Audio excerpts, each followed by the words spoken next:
From the Caribbean News Desk, the Morning Edition. Good morning. I'm Kendol Morgan. And I'm Denis Chabrol with the latest from across the Caribbean. As Grenada's opposition New National Party prepares for its annual convention and the election of a new leader to replace veteran politician Dr. Keith Mitchell, the party leader is claiming there are attempts from within to sow seeds of discord and to hijack the party. Dr. Mitchell made the claim at the latest meeting of the party's General Council. I want to sound an alarm today again, she said, but within a new national party. That new national party would not be hijacked by anyone whatsoever. You hear me? This new national party will not be hijacked by anyone whatsoever. People come in and tell me how people come into them and asking them to pay them money to vote for them in convention. We never had that before. Where this thing come from? Where this thing come from? Where this thing come from? And you want Keith Mitchell to keep his mouth shut? I will talk. The United Nations says more than half of Haiti's population is in the grips of severe hunger. Stéphane Dujarric is a spokesperson for the UN Secretary General.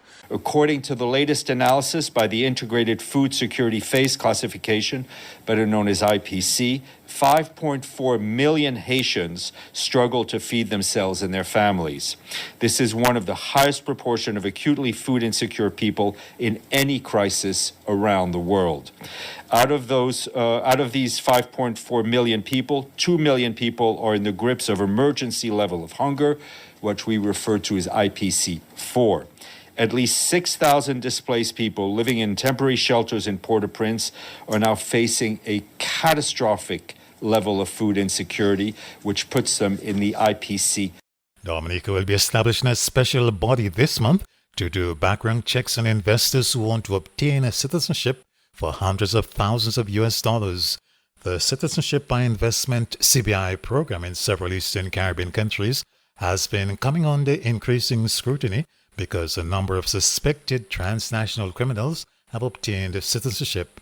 Dominica's Prime Minister Roosevelt Scarrett says staff of the special screening entity, which will be part of the Financial Intelligence Unit, have undergone background checks by the regional security system. One of the major things which will come into effect October is the establishment of an independent due diligence unit, which will be under the aegis of the FIU, and so they'll be responsible for reviewing all of the files and advising on which applicants will be successful or not, based on the due diligence reports and also based on the report from the GRCC.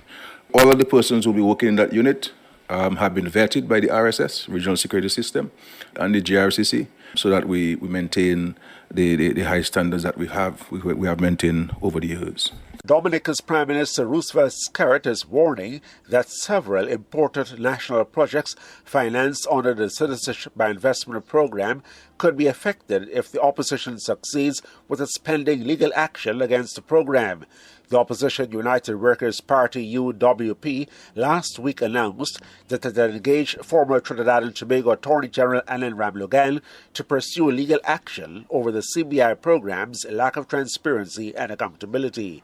UWP President Lennox Linton. We have, in the course of time, asked ourselves whether we should go forward with this, because after all, no institution really wants to sue their government. But we came to the point where, since the government refused to do anything, and since the situation involving all the billions of dollars has been unaccounted for from the scheme just kept going from bad to worse, we decided that we had to move forward with this. But Prime Minister Scarrett has accused the opposition of playing politics with the program, which he says funds housing and social safety net programs, hotel expansion projects, and the country's under construction international airport.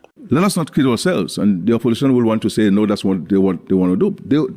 They're, in our view, and the view of many independent arbiters, their intention is to stop the program, because they believe that if the program gets stopped, there's no more source of revenue for the government, then that would maybe precipitate the government this party getting out of the government. As simple as that.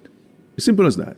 They should never form part of politics in Dominica. St. Vincent and the Grenadines dethroned Grenada to be crowned this year's East Caribbean Central Bank OECS Netball champions. Sports commentator Rez Pereira followed the competition over the past week in St. Lucia. St. Vincent playing unbeaten, beat Grenada 59-50. St. Vincent, the new champions, Grenada finishing second, St. Lucia third, Dominica fourth, and Antigua Barbuda fifth. This has been the morning edition from the Caribbean News Desk. You may contact us by phone or WhatsApp at +592 700 9293. Thanks for listening.